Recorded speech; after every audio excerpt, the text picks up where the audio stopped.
you get to be a man that honors his word and his commitment to yourself. How about we don't do things, or we don't say we're going to do things unless we're going to do them.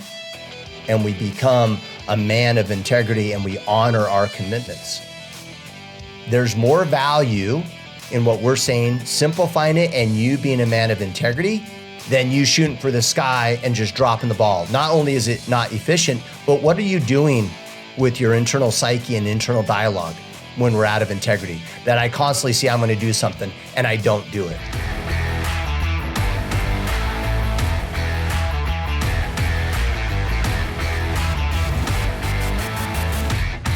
All right, Kipp, what's up, man? It's good to see you on, what day is it today? Wednesday. I was going to say Thursday. I almost said Thursday. All the days are blending together. You and I are doing this a little off schedule today because we're going to be hunting in Hawaii next week. So we had to record a little bit early. And I'll tell you what, man, I don't know how you feel, but I'm taking my oldest son, who you know very well. Yep. And both him and I, we need this. It's time. So yeah. I'm ready to get out of town for a week, out of state, fly across the Pacific, and spend some time on a remote island with some good friends, hunting animals. It should be good.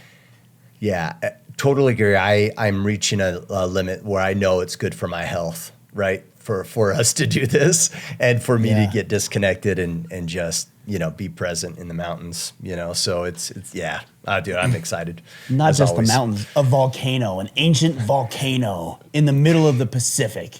That looks like you're in Africa. Yeah, and it looks like you're in Africa. True. It's wild. That's true. Yeah. Hey, let me ask you a question about that, because I know there's a lot of men who probably resonate with what we're saying right now. I need an escape. I need to get away. I need a vacation or a trip. And not all of us are in the position that we are, where we have the opportunity and we have the means to be able to do that. What would you say to a man who is feeling very much the same way you and I have talked, but maybe doesn't have the time, capacity, space, financial resources, opportunities, et cetera, that maybe we do? Yeah. I mean, for me, there's always something we can do. Now, where I get sideways on this all the time, right? We talked about this earlier this week, as I'm in that mode right now. I shouldn't be going, right? On paper, I shouldn't go. I have too much to do. Things are too busy. It's almost in the space of I'm neglecting my responsibilities if I go. Like, that's how it feels for me. Well, yeah. And I had this conversation with someone earlier today about this. It's never going away. The busy schedule isn't going away. The work isn't going away. And me personally, my default is I operate in this space that, like, I think today's like effing unique. Like, this is a unique week. It's this week, Ryan. And once I get past this stuff this week, then I'll have time, right? Then someday, the 8th day of the week, someday. Well, the reality of it is you have no someday. There is no someday. And there's not even tomorrow. It's a word that represents something that doesn't exist. And so if not today, then when? And there's enough evidence, we know this, that if you don't, guess what? Your performance is going to go down. How you show up at home is going to go down. Your quality of work is going to go down if you don't make the margins, And so specifically to your question, could I grab a backpack, throw a sleeping bag in it, and walk up into some mountains tonight and be somewhat isolated within a couple miles or a couple hours of hiking and driving? Yeah, totally could. And that might be the exact thing that I needed to isolate and just kind of get away and rest.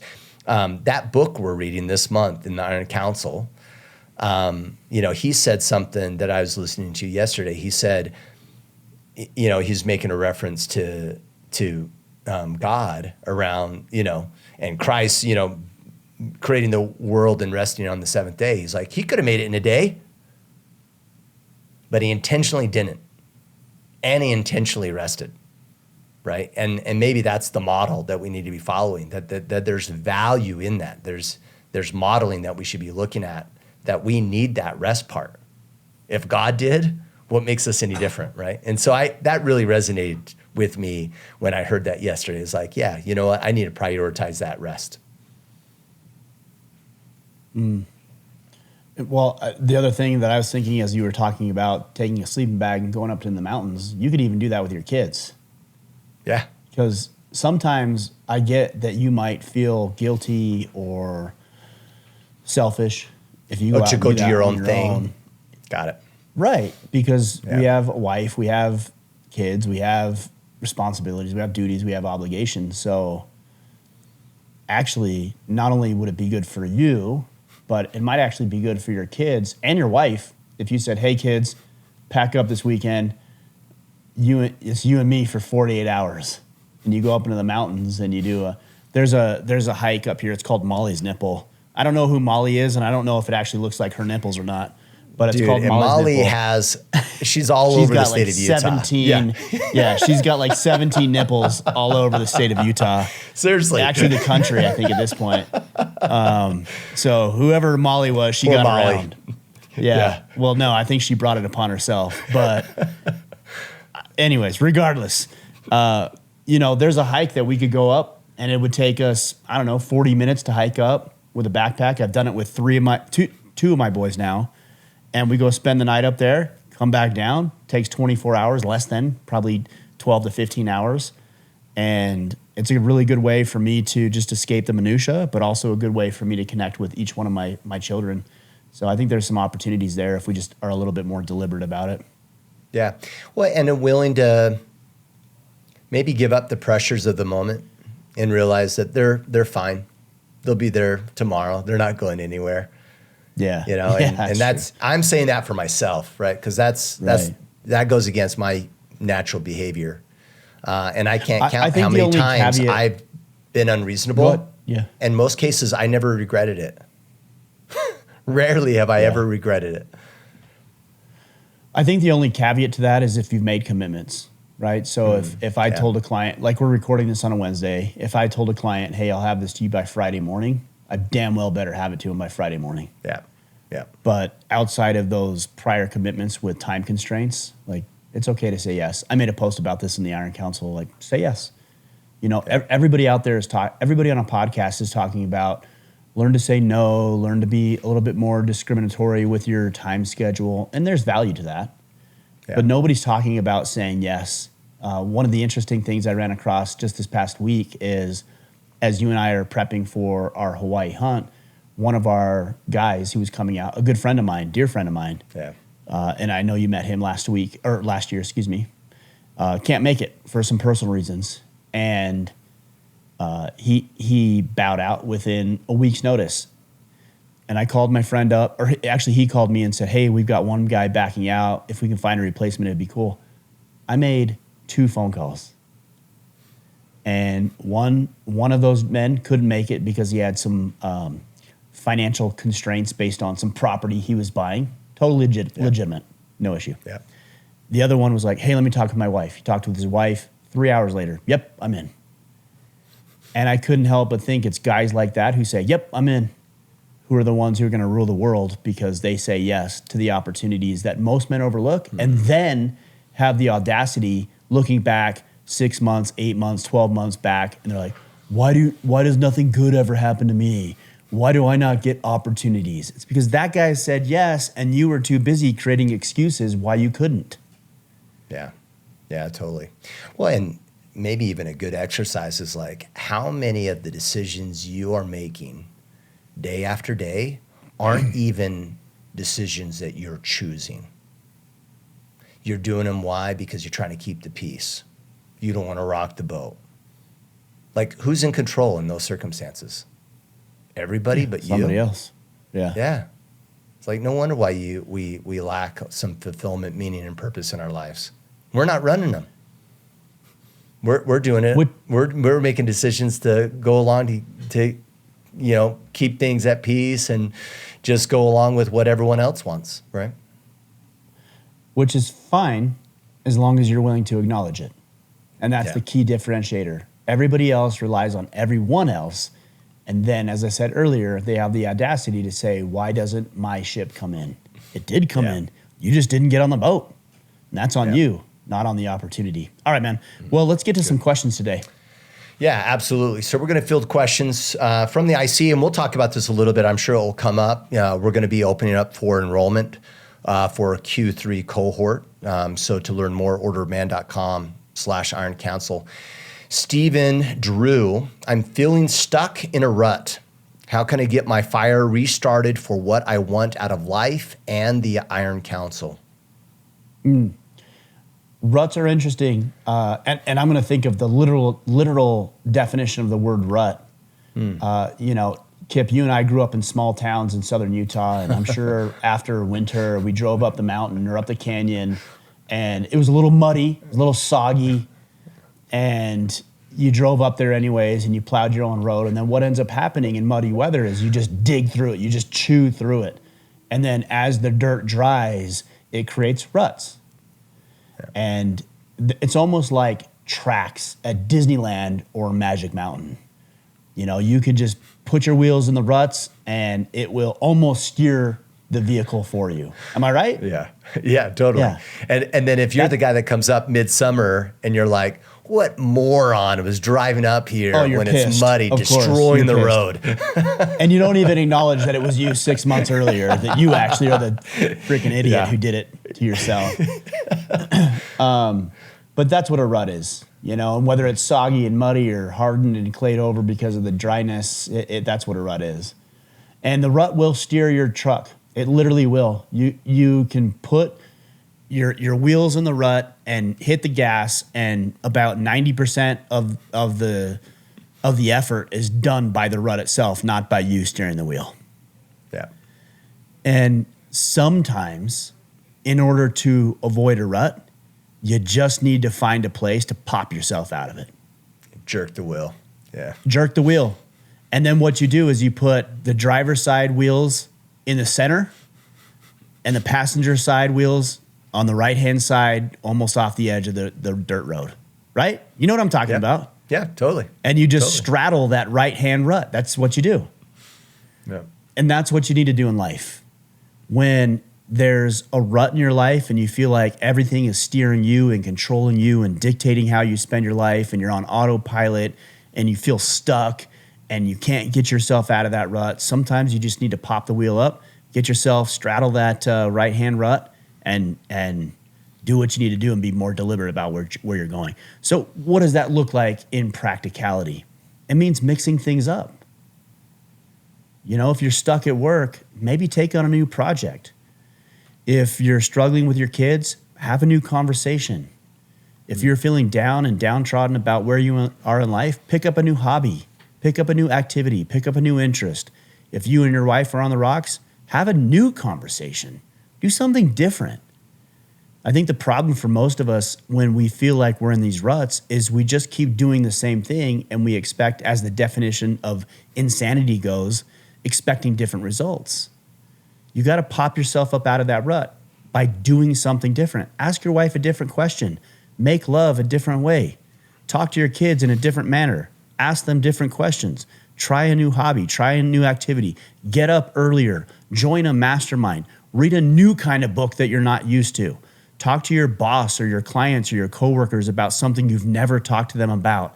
Ask how you can push yourself or motivate yourself in a new way. But at some point, you just got to pop yourself out of that rut and do something you've never done before. And a lot of guys are like, what does that mean? You know damn well what it means. You're just afraid to do it. Yeah. Well, just and I do think something different than you've ever done before. And when you do that, I promise you, you're going to find yourself in a new set of circumstances. Yeah. We get narrow focused, right? I love the analogy, right? I'm on the road, I'm in the rut, and what do? Right? If we use that example, I look at the rut and I bitch about the rut the whole time. Oh, I'm a stupid rut. And I'm just. Or other people, to your point earlier, like, I can't believe somebody did this. And we blame it on everybody else. And all you're focused on is the rut. Mm-hmm. Going like, you know what? It is what it is. Let me pop this tire out. Let me pivot. But we love misery. There's an element of misery that people love. And actually, I worked through this actually a few months ago. I was thinking about what is it? What's the payoff of being a victim of the rut, right? To being in our misery. What it is it's a lack of responsibility for the current situation. We just we take no responsibility for anything, and we just get to be miserable with it. Versus if I choose to jerk that wheel and get out of the rut, it's now on me how this goes. But I promise you, there's no empowerment with staying there. There's no empowerment without choice and responsibility of the outcome of how things are going. But there's a payoff there, trust me. And it's probably in the mindset of being a victim, allocating blame, and making excuses for what we're doing versus focusing on what is it that we are going to do and dealing in the current state of reality. I think you bring up a really good point. You know, not many, all of us engage in vices. We engage in self-loathing, we engage in gluttony, we engage in pride, or, you know, all of these things, maybe even pornography, drug abuse, alcohol abuse, womanizing, gambling, fill in the blank with your vice of choice. But to your point, Kipp, one thing that all of us need to understand is that we would only engage in those behaviors if there was some sort of benefit to us. You know, I was driving down the road with somebody this last weekend, and we saw an individual on the side of the road smoking. That's weird to me because you don't see that a whole lot anymore. Yeah. And we both looked at each other like, was that person smoking? That is so weird. And I think this person was a European because we were in Zion National Park, and it tends to bring out the Europeans. I think it's different than our culture here in America. That's a weird thing to me. Yeah. And I'm not here to judge, like we all have vices, but I couldn't help but think that person gets something from that. Yeah. They wouldn't do it if they weren't getting some benefit out of it. So I do think it's important for us to acknowledge what are the benefits of our vices. What is it that we're receiving from them, whether it's temporary gratification, a sense of belonging, a sense of potentially love and connection through pornography. A lot of guys deal with that. Maybe it's an escape mechanism through alcohol and drug abuse, but we're getting something from those behaviors. And if we weren't, we would not be engaging in that. So I think more than anything, the individuals who engage in sitting in the rut and complaining is that it's not their fault. And they get to be right, probably, about whatever the excuse is. I don't know about even being right. Yeah. I don't know. I'd have to think about that a little. I don't think it's that deep. You're a deeper thinker. I don't think it's that deep. I just think it's like, it's not my fault. Yeah. It's not even about being right or wrong. It's like, not my fault. There's nothing I can do about it. Yeah. That jackass came up 6 months earlier, dug a hole in the mud, and now here I am. That's all I can do. Look what I have to deal with. Yeah. Yeah. So I don't think it's about being right. I think it's about maybe at a basic level, just not being wrong. Yeah. All right, Dalton Harward, what are some indicators or conditions that might lead you to advise someone it's not the time for them to start a business? Man, I'm having a hard time even thinking about that because I think it's always the right time to start a business. I personally do. That's not to say everybody needs to be a business owner. I know there's a lot of people that say you need to be a business owner, and if you're working for somebody else, you're hosing yourself over. I don't necessarily agree with that, but I guess the caveat is it something you're deeply interested in and something you're deeply committed to? And I think if you can answer both of those questions in the affirmative, then you should probably start the business. Yeah. What do you think? What's your opinion about, is it for everybody, right? Like I don't know. We hop in the socials, right? It's like every influencer's like, the answer is start your own business. And part of me is like, no way. Like, I actually don't think everyone's cut for it. I think it's a different flavor. I don't think they realize the headache and the chaos of it. So maybe get a bit clear on the cost and the impact that it's going to make to your life. And if you're still excited about it, then do it maybe. But I don't know. What do you think? Well, I think we should define some terms, start a business. means that you are the owner of the business, either a sole proprietorship, an LLC, maybe it's a partnership, but you're the owner in some capacity, some percentage of it. You own it. But I like the thing that we've talked about in the past, which is regardless of if you own your own business or you work for an employer, you actually are a business owner. Yeah. You represent yourself.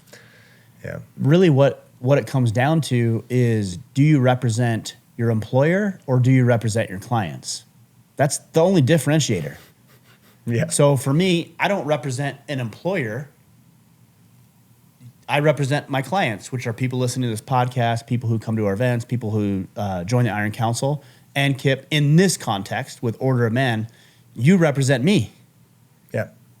Yep. You don't represent my clients. Now, you might work with clients, but you still, as a paid participant of what we're doing, you represent me and my brand. But you're still a business owner, so you could show up powerfully like you always have, or you could show up like a sack of potatoes. And I might lose my client. I would choose to disengage with our relationship, our professional relationship. And then in your full-time work, well, what would you say you are in your full-time work? Because yours is a bit of a nuance. Who would you say your client is? My client, literally my client is the owner and the employees. Right, exactly. Every employee is my client. Yeah. And your job ultimately is to serve their clients. You want their clients to be served, but I serve the client down the line through serving them. Yeah. Yes, exactly. Yeah. So, and you've been a business owner and you've worked for people as I've been a business owner and worked for people. So, I think if we look at it in the spirit of the question, it's always a good time to just acknowledge that you are a business owner, whether your client is your employer or whether your client is your client. Yeah. Your purchasers, maybe is a better way to say it. But if you really have the desire to serve a client directly and you have the ability to do it, then you should always do that. Yeah. Always. Well, and what's the other option? Kick the can down the road, not learn all the lessons that you can learn today if you started today, right? Like, this isn't just about hey, I started a business and I have a successful business. This is, I'm starting a business and I'm going to learn, grow, pivot, evolve, figure things out that I didn't understand, right? It's all of that learnings that come with that process. You got to get the reps sooner than later, right? So you might as well go and start figuring that out now. It may not be easier later. You don't know. Yeah. I don't know, man. I have a really hard time with answering this question directly because the answer is yes. It is. I can't think of a time where if you have the desire and you have the means to be able to do it, that you would say no to that question. If you have a heart to do it, then just do it. There might be some caveats to that if it requires a ton of financial capital. I've never been involved in a business like that personally, so I can't speak to that. But if it requires a ton of financial capital that I don't have, then maybe what I would try to do is dip my toe in the water by finding the lowest common denominator or minimum viable product, Kipp, as you have talked about over the past several years, so that you can dip your toe in the water. As an older man too, I'm 44. A lot of guys who listen to this might be 22, might be half my age. And if you're 22, you have a lot more flexibility than I do as a 44-year-old man. I've got 4 kids. I've got a mortgage. I've got other investments. I've got men that I've made promises to. I've got a lot going on. And so me just throwing everything out the window and starting something new is going to be significantly more consequential than a 22-year-old who isn't married, doesn't have kids, doesn't have any liabilities, could potentially live with his parents for a couple of years if things go sideways. That's a pretty damn good position to be in if you're thinking about starting something on your own. And that's the advantage that you have. The advantage I have is financial capital. The advantage a 22-year-old has is no responsibility. Pros and cons, man. Pros and cons. Yeah. All right, JJ Gitsko, struggling with too many things in a very crazy life, having trouble sticking to my battle plan. My battle plan is complicated in its dynamics. What are ways you can stick to a BP even if you're not 100% and still feel accomplished? He has a little bit more here, sorry. Or what can you allow for yourself to not complete and say you've accomplished it? I've learned that the BP is my map to stay focused, but recently struggling with grace or forgiveness in staying the course. Life's road bumps keep getting bigger. Yeah. I would feel pretty shitty about myself too if I had 30,000 things to do on a daily basis, because I could do about 3. Yeah. So you already answered your question, man. You said my battle plan is too complicated. Yeah. This is not complicated. Like it's just not a complicated thing. It's literally one page. For those of you who can't see this, I'm holding up the battle plan. It's one page. If you're making it more complicated than that, that's the problem. And a lot of guys come into our Brotherhood, the Iron Council, and they think, I'm going to change everything all at once immediately. You're not. You've been doing the same things over and over again for 10, 20, 30, 40, 50 years, decades literally, and you think just by coming up and paying $100 and learning a system that you're going to change things overnight? You're not. I wish I could tell you that. If I could tell you that, I'd charge more than $100 a month for sure. Yeah. But that's not what it is. We're just teaching you systems that you can implement not only right now, but for the rest of your life. And so what I would say to you in this case is dumb down your battle plan. There's 4 key areas. So there's calibration, number 1. That's your mental, emotional, and spiritual health. There's connection, which is the relationships you have with others. There's condition, that's your physical health. And there's contribution, which is becoming a man of value and contributing to the people that you love and care about.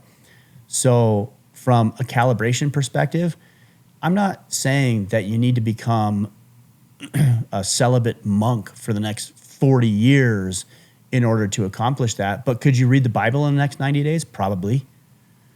Could you go through one of Jordan Peterson's series on self-authoring in the next 90 days? Yeah, you could probably do that.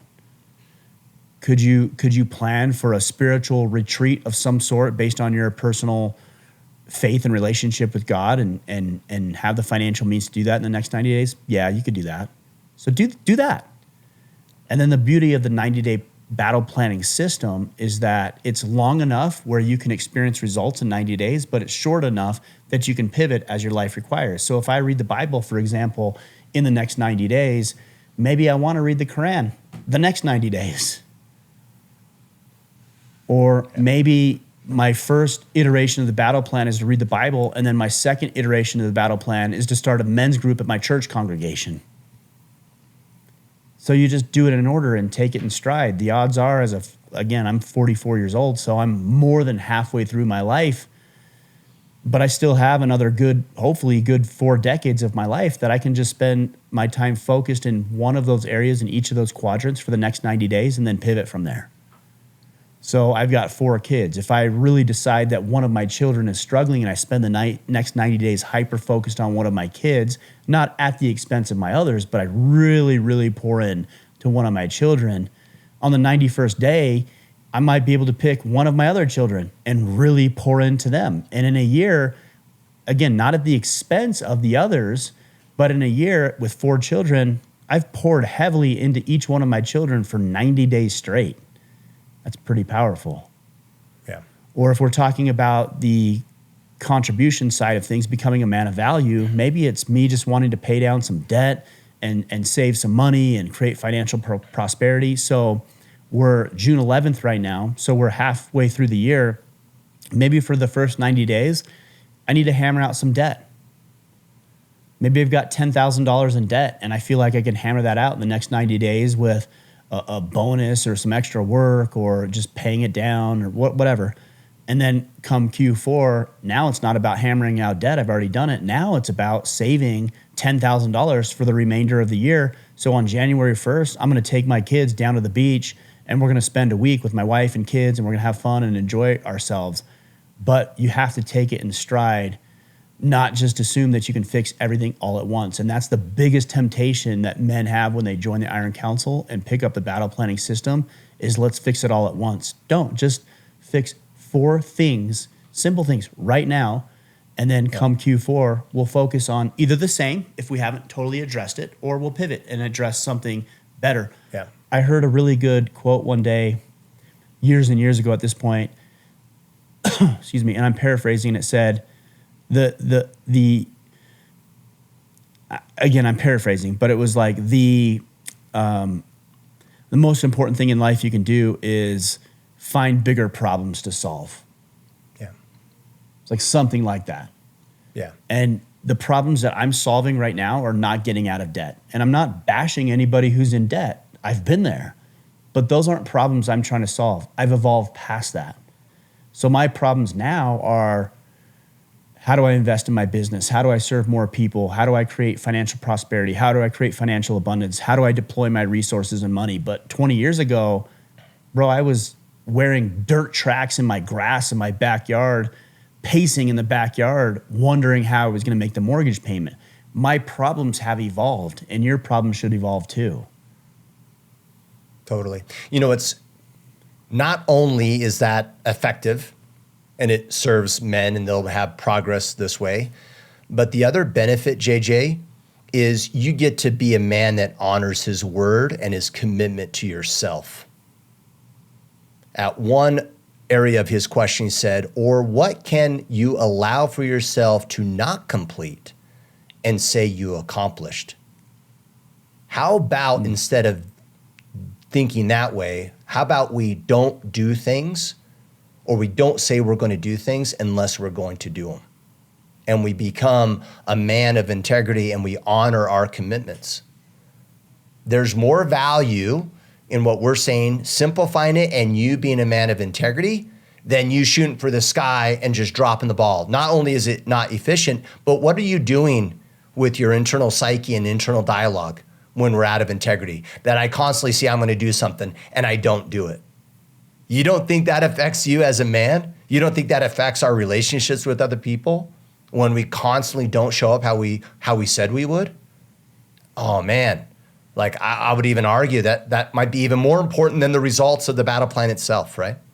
So, you know, one of the benefits, simplify it, yes, for efficiency, but simplifying it and honor it for your own personal benefit as a human being.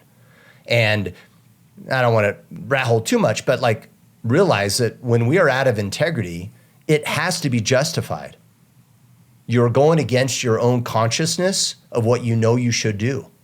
And most of the justification when we're out of integrity is a result of blame towards someone else in most cases, which is wild.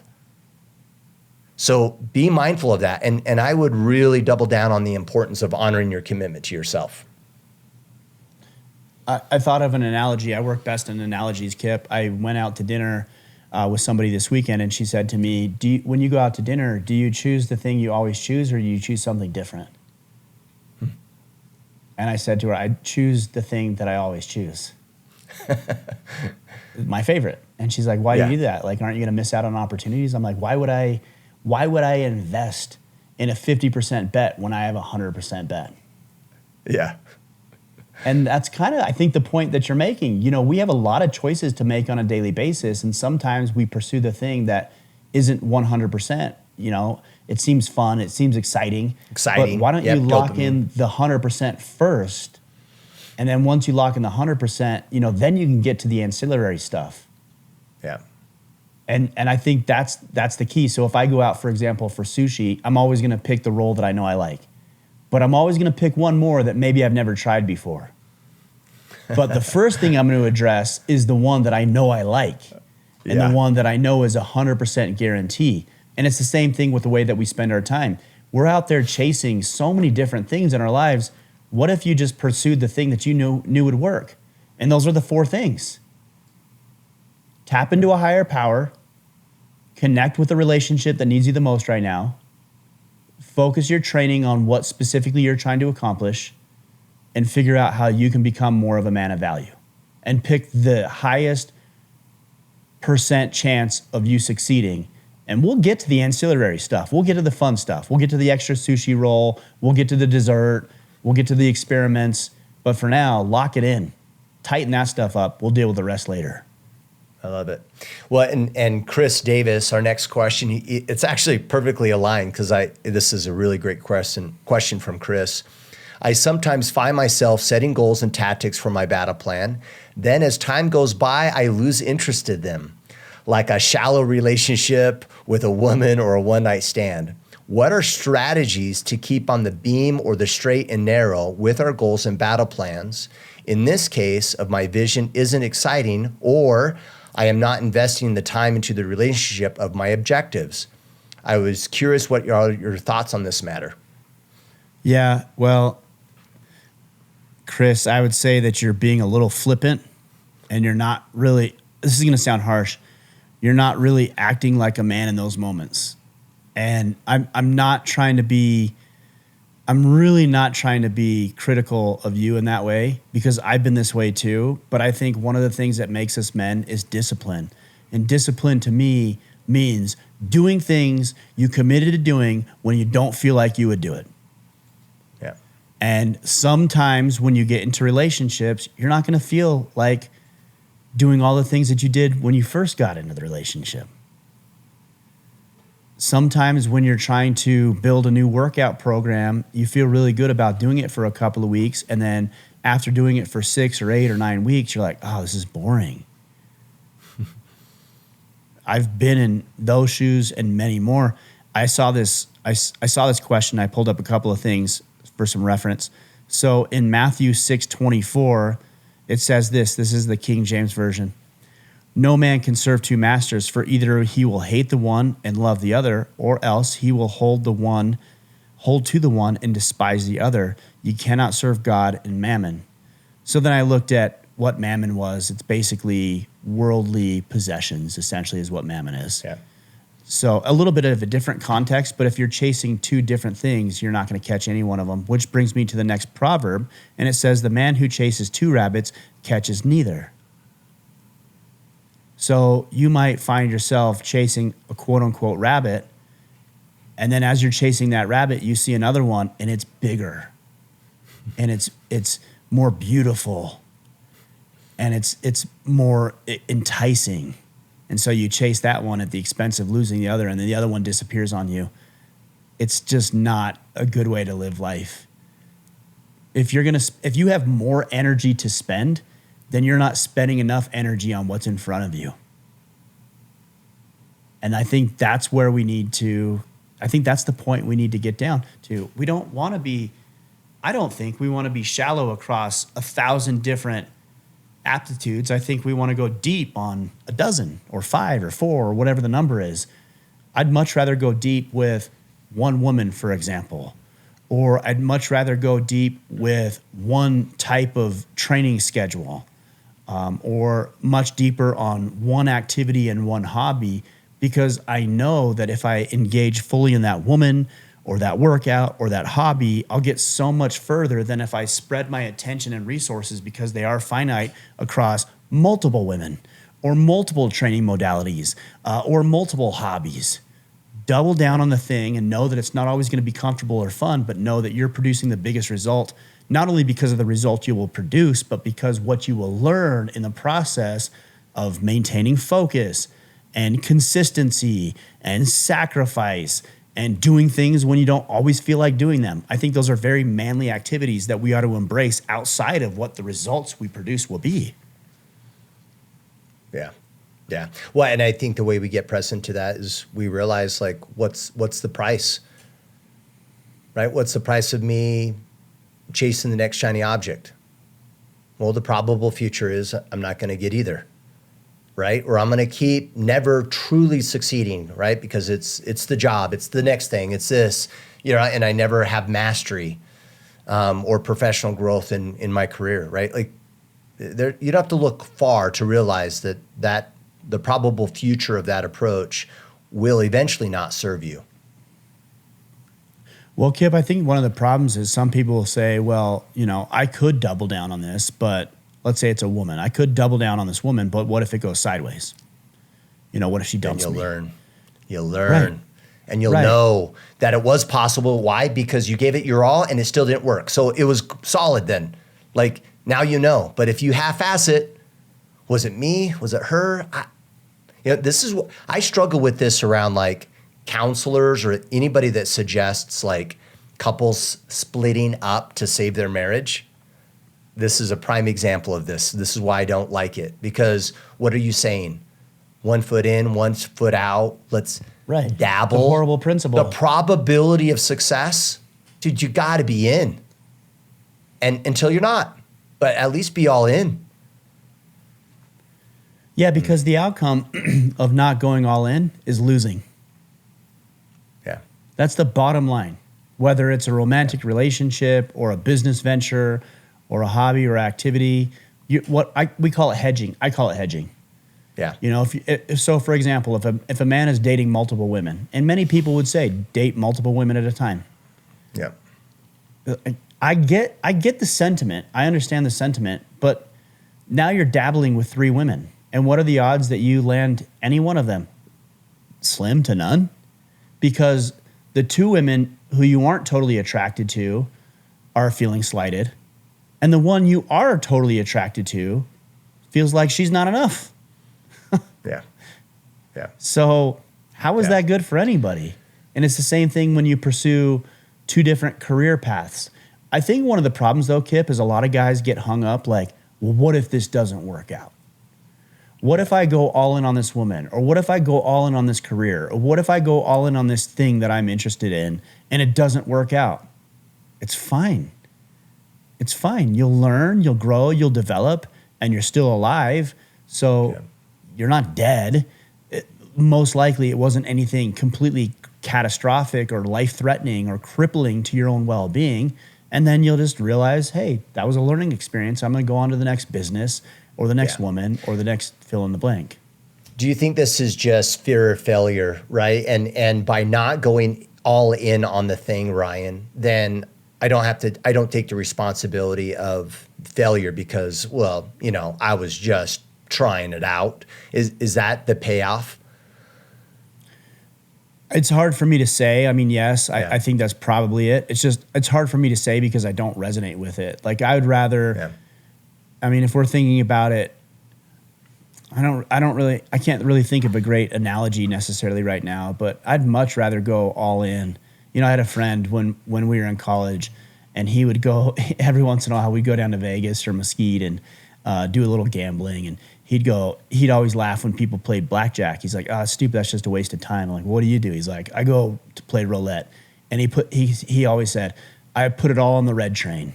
That was his phrase. I put it all on the red train. So he'd go drop a lot of money on one spin, all on red, and he'd lose big or win big. And he actually did pretty well, to his credit. Yeah. But he didn't deviate from a strategy either.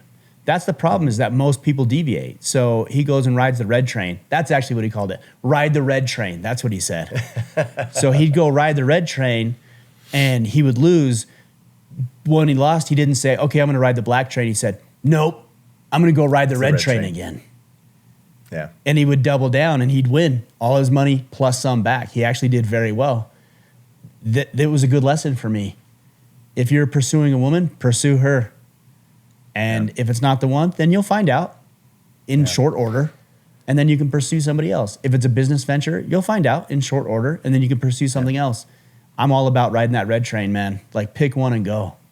Yeah, this is a great principle, man. Like, I'm self-evaluating right now and thinking about this is like how many areas of my life presently or even in the past where I'm not fully committed and engaged. I'm compliant, I'm there, but am I giving it my all? Am I all in really? Or are there little shiny objects of dopamine that I chase, right? Or I'm lazy or whatever, and I'm not all in some cases, right? And what's the price of that, right? The price is failure or the opportunity to learn and grow, that might be on the table for us. I think it's transcendent to almost all things. Well, I mean, I had an example yesterday. I had a friend of mine call me up, and he's like, hey, I have this business opportunity, and here's what it is. And he sent me a couple of overviews on it, and it looked super boring. It looked lame and boring to me. And You're funny. I called him up, and I said, hey, I'm not interested. Thank you, I was very. I'm not interested in your boring, in your lame investment, generic lame plan. No, it wasn't even his plan. He was just representing somebody, a company, Got it. a startup. And I messaged him and I was respectful. And I said, hey, man, really, truly, thanks for the opportunity. But this isn't, I'm not interested. I have a couple of other outside investments that I'm more closely tied with that are more intriguing and interesting to me. So no. And he told me about a couple other things, but the answer was still no. I made the decision within 3 seconds. Yeah. But most people will make the decision within 3 seconds, but then they'll try to rationalize and justify and excuse and be like, well, maybe, what if that? We do it with relationships too. You know, you'll go out with a woman and you're like, yeah, I'm not interested. But maybe if this and maybe if that and maybe in this scenario. No. You're not interested. Or alternatively, you are interested and so pursue it. Maybe that's a mentality thing, but that seems to have served me well. Yeah. All right, Joe Marino, if you were able to have President Trump on the podcast, how would you frame the interview? What would you praise him on? What would you challenge and debate him on? I mean, I think if I had Trump on, I would really try as best I could. He's a very arrogant individual, you know. He believes, obviously we've all heard him say like, my plan is the best plan, even though it's not always the best plan. I'm the best negotiator, even though you're not the best negotiator. But I think what I would try to do is I would try to approach and I would try to question him to ask where he's strong and where he's weak. I think questions are the most powerful thing.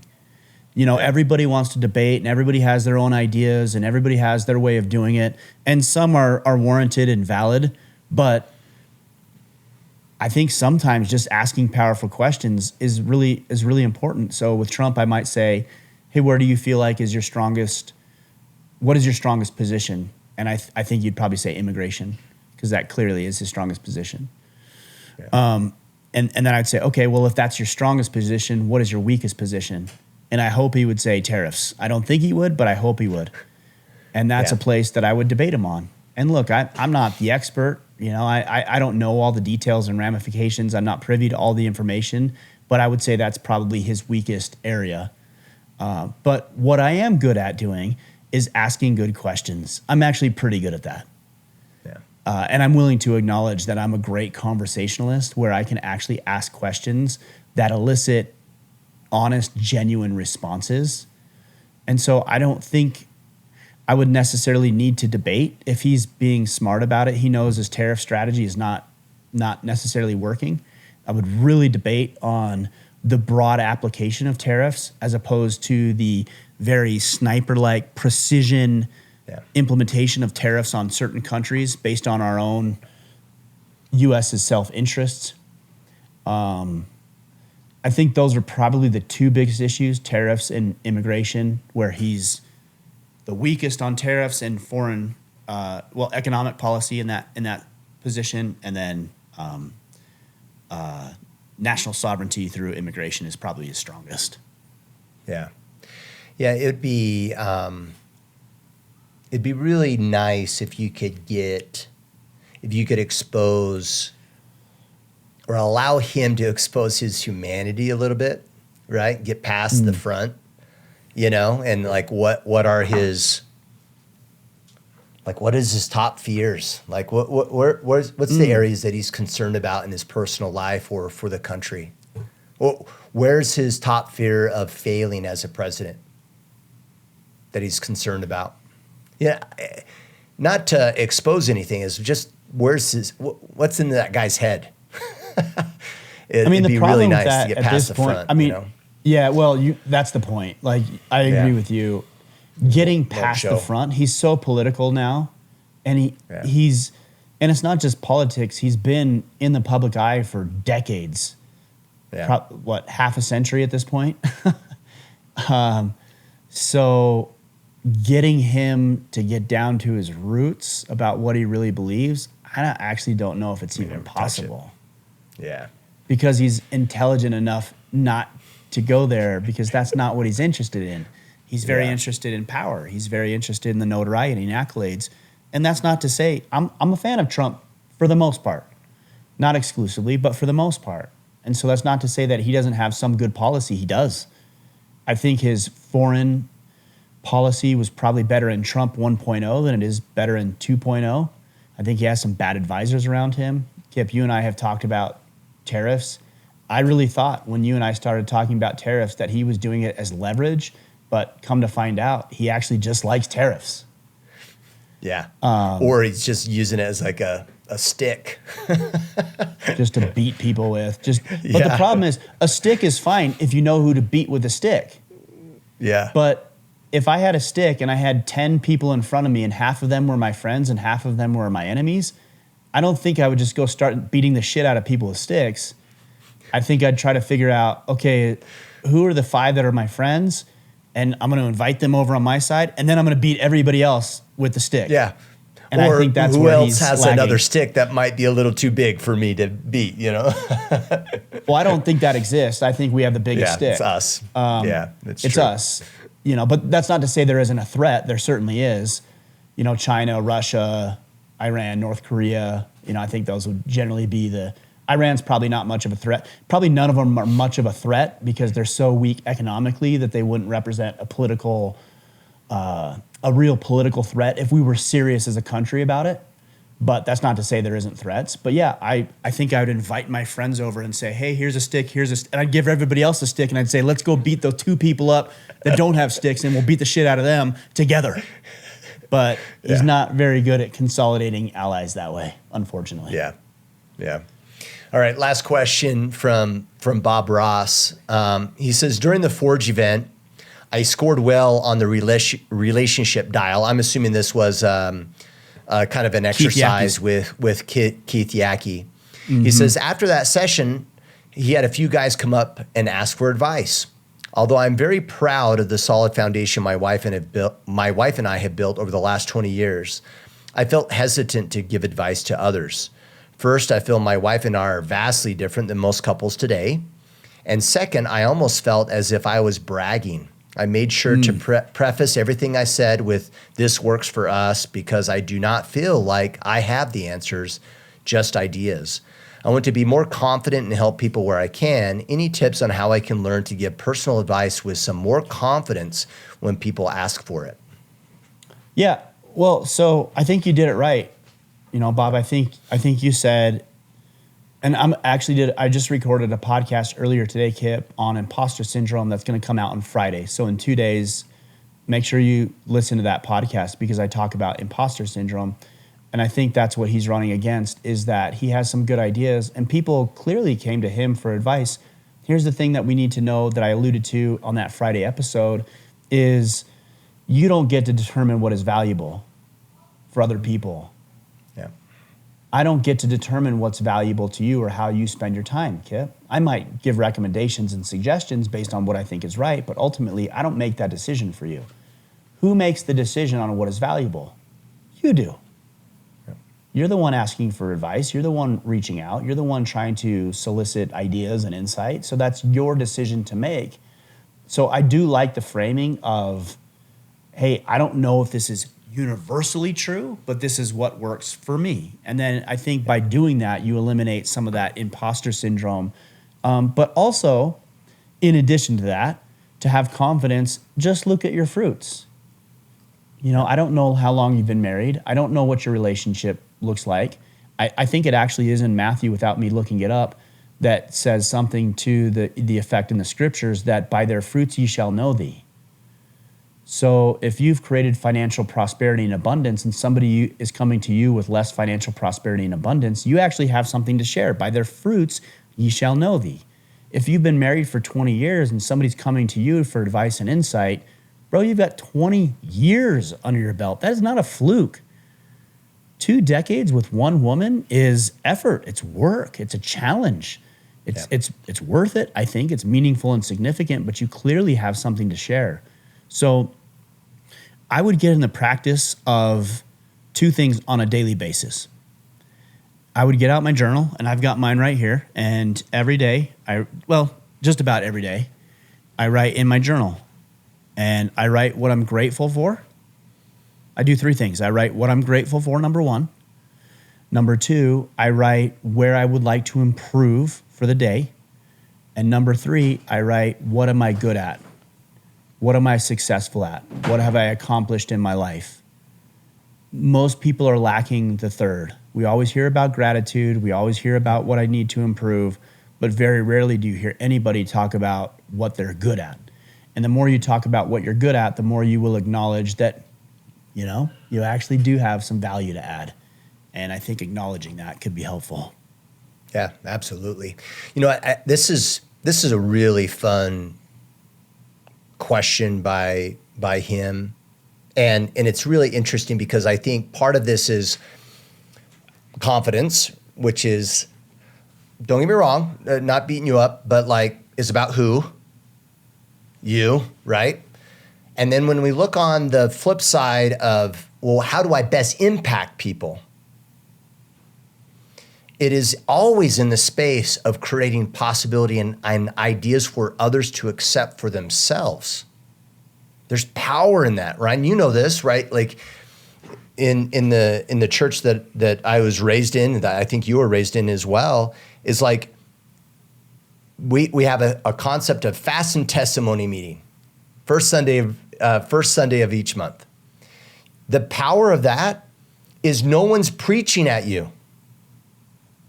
What happens if I preach at Ryan right now and I go, oh, Ryan, this is what you need to do. And I start preaching at you, human behavior is you'll start evaluating what I'm saying. Do I disagree? Do I disagree? Yeah. Oh, I don't know if I agree with that. And I would, is he right? Is he wrong?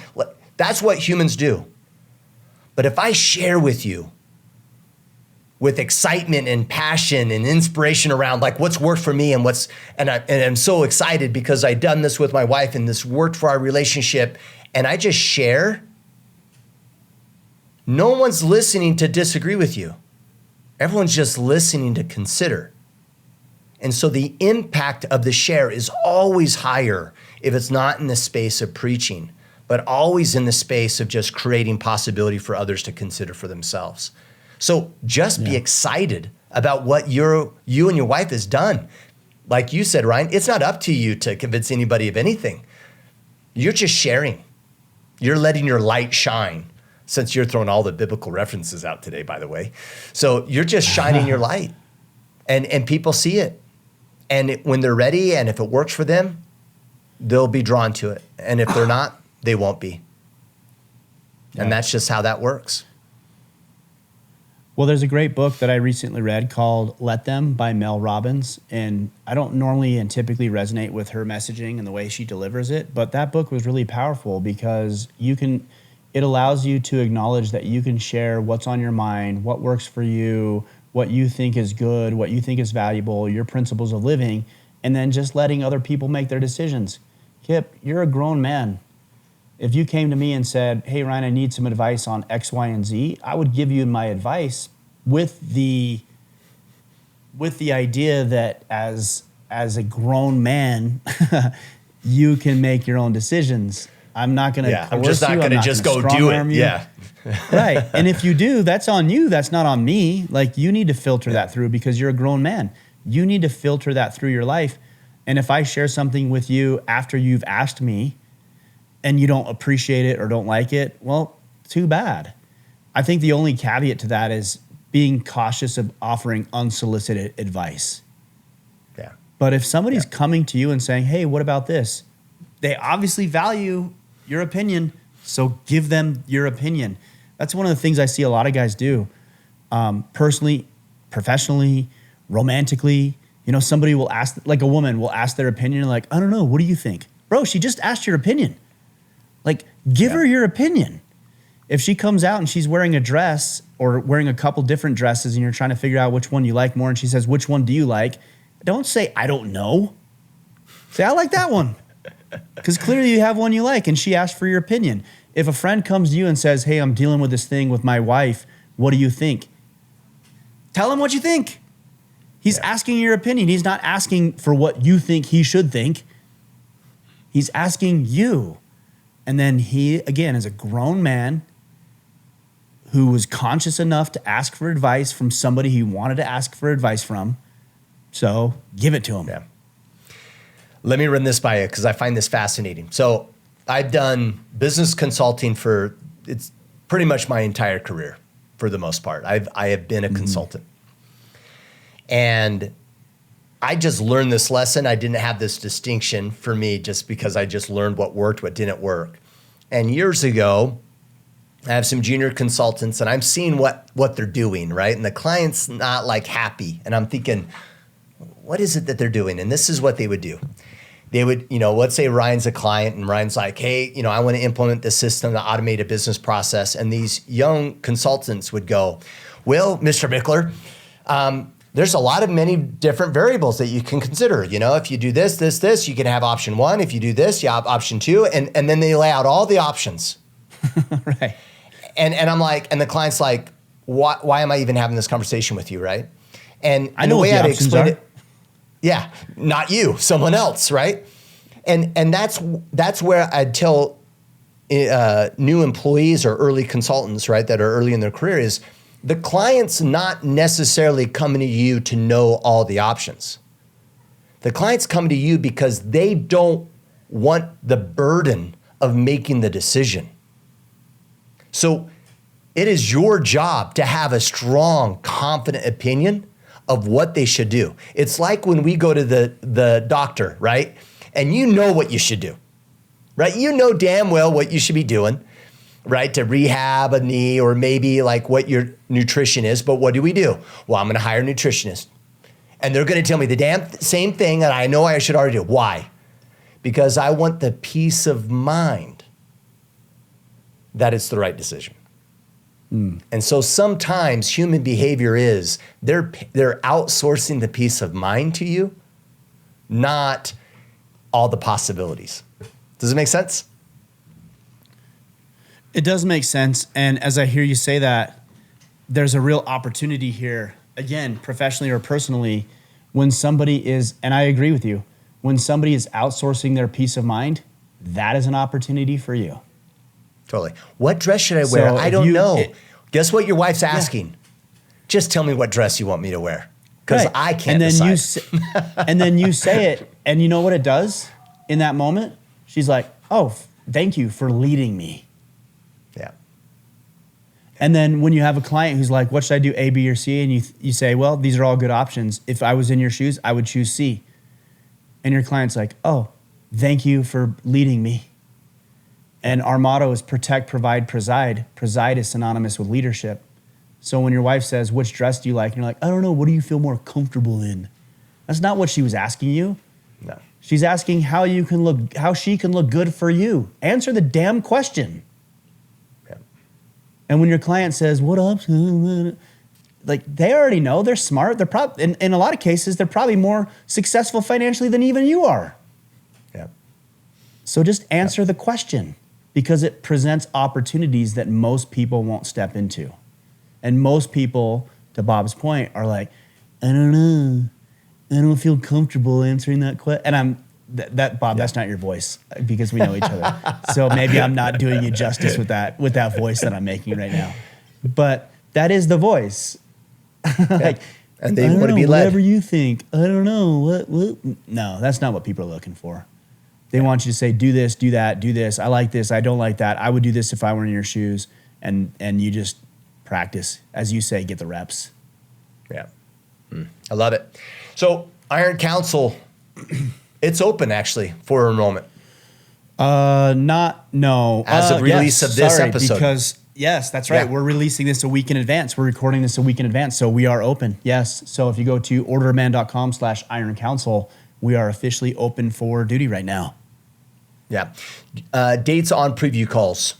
We don't have those yet. Share those? Yeah. Okay. We're going to have those in the next couple of days, so I'll make sure I post those on the socials. So connect with me at Ryan Michler on X, Instagram, and Facebook, and we'll get those dates to you. Excellent. Cool.